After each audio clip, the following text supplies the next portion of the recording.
तो हम केबीएस की बात करते हैं, कैंटोनमेंट की बात करते हैं, आपके मार्गदर्शन की बात करते हैं और आपके आसपास जितनी भी वैकेंसी आ रही हैं, चाहे स्टेट की हो चाहे सेंट्रल की हो, हम उन सब की बात करते हैं। लेकिन इसके अलावा आज मैं जो है एक नया कंटेंट लेके मैं आया हूँ और वो नया कंटेंट क्या होगा, वो आपके नॉलेज से संबंधित होगा दोस्तों, जो कि आपके साइंस और टेक्नोलॉजी का एक भाग होगा और इसमें आपको नई नई चीज़ें जानने का मौका मिलेगा। और मैं चाहता हूँ कि आप सब मुझे इसमें सपोर्ट करें ताकि हम और अच्छे से अच्छा कंटेंट आपके लिए बना सके। नमस्कार दोस्तों, मैं आपका होस्ट सुशील अपने यूट्यूब चैनल पर हार्दिक स्वागत करता हूं। दोस्तों, आज के इस वीडियो में हम एक ऐसे खास चिपकली के बारे में चर्चा करेंगे जिस चिपकली की इंटरनेशनल मार्केट में करोड़ों रुपए प्राइस है। और तो और ये चिपकली हमारे आसपास भी पाई जाती है, लेकिन शायद हमारा इस पर ध्यान नहीं जाता है। अगर आप भी इस चिपकली के बारे में नहीं जानते हैं तो इस वीडियो के लास्ट तक आप बने रहिए, आपको पूरी जानकारी मिलेगी। तो चलिए फिर वीडियो शुरू करते हैं। चिपकली के बारे में कौन नहीं जानता है, सभी लोग चिपकली के बारे में जानते होंगे, लेकिन मैं जिस चिपकली के बारे में बात कर रहा हूँ ये चिपकली की खास प्रजाति है जो कि टोक्यो गेको के नाम से जानी जाती है। और इस चिपकली की अगर हम डिस्ट्रीब्यूशन की बात करें तो यह एशिया पैसिफिक रीजन यानी कि India, Bangladesh, Nepal, Bhutan, Malaysia, Philippines और सिंगापुर जैसे कंट्रीज में पाई जाती हैं। अगर हम इनके आकार और संरचना की बात करें तो इसका आकार सिलेंडर के आकार का होता है और इनकी लंबाई 12 इंच से लेकर 14 इंच के बीच में होती है। इनके अगर हम कलर की बात करें तो जनरली ये ग्रे कलर की होती हैं तथा ग्रे कलर के साथ इनके बॉडी पे रेड कलर के पैचेस भी होते हैं। सबसे बड़ा बात यहाँ पे अब ये आ रहा है कि आखिर इतने बड़े पैमाने पे इनकी स्मगलिंग क्यों होती है और इसमें ऐसी क्या खास बात है कि इनके भाव करोड़ों में है।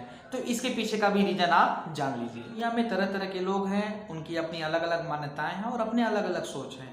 एशियाज़ के बहुत से कंट्रीज में टोक्यो गेको को लेकर यह माना जाता है कि यह सुख और समृद्धि की प्रतीक है। अगर हम इन्हें अपने घर पे रखेंगे तो हमारे घर में सुख और समृद्धि बराबर बना रहेगा और हमारे घर में किसी भी प्रकार की बुरी शक्तियां प्रवेश नहीं कर पाएंगे। वहीं ऐसे कुछ कंट्रीज हैं जहां पे इनकी बलि दी जाती है और उनका यह मानना है कि बलि देने से हमारे ऊपर जो भी संकट है वो सारे संकट खत्म हो जाएंगे।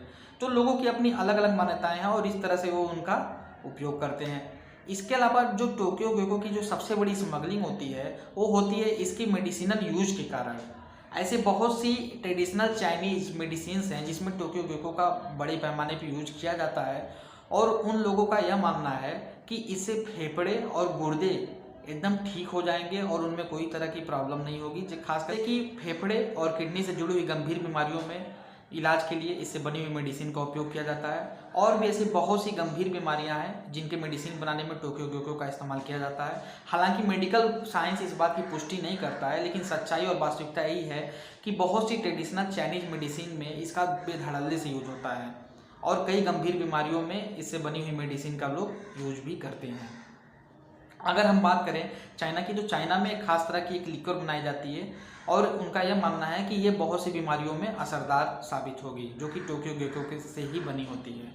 तो इनके अलग अलग तरीके से यूज है और कुल मिला के अगर हम बात करें तो इसका मेडिसिनल सेक्टर में ही बहुत ज़्यादा उपयोग है और बहुत ज़्यादा ही इसकी इसी क्षेत्र में स्मगलिंग भी की जाती है। तो अगर हम इसके स्मगलिंग की बात करें तो एशिया पैसिफिक रीजन की जितनी भी कंट्रीज़ हैं जहाँ ये पाई जाती हैं बड़े पैमाने पर होता है।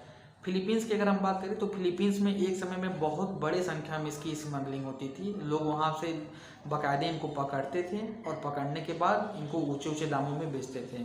उसके बाद वहाँ पे देखते हुए वहाँ की गवर्नमेंट ने इनको पूरी तरह से बैन लगा दिया और एक कड़े कानून बनाए कि अगर जो भी ऐसा करते हुए पाया जाएगा उसके ऊपर सख्त से सख्त कार्रवाई होगी। और भी बाकी जो कंट्रीज़ हैं वहाँ पर भी लगभग में हाल यही है, इनकी चोरी छिपे खुलेआम रूप से स्मगलिंग होती है। कुछ पकड़े जाते हैं, कुछ नहीं पकड़े जाते हैं। कुल मिला के गलत यूज और गलत परंपराओं के कारण आज ये छिपकली की प्रजाति अपनी विलुप्ति के कगार पे है। लगता है दोस्तों आने वाले समय में ऐसे बहुत से देश जहाँ पे इनकी बड़े पैमाने पे स्मगलिंग होती है कोई कड़े कानून बनाए और इनको पूरी तरह से प्रतिबंधित कर दे ताकि ये विलुप्ति के कगार पर ना जाए। आशा करता हूँ मेरे द्वारा दी गई जानकारी से आप संतुष्ट हो गए। अगर आपको वीडियो अच्छा लगेगा तो आप मेरे चैनल को सब्सक्राइब कर दीजिएगा ताकि ऐसी जुड़ी हुई और भी विज्ञान से संबंधित रोचक जानकारियाँ मैं आपके समझ साझा कर सकूँ। नमस्कार, धन्यवाद।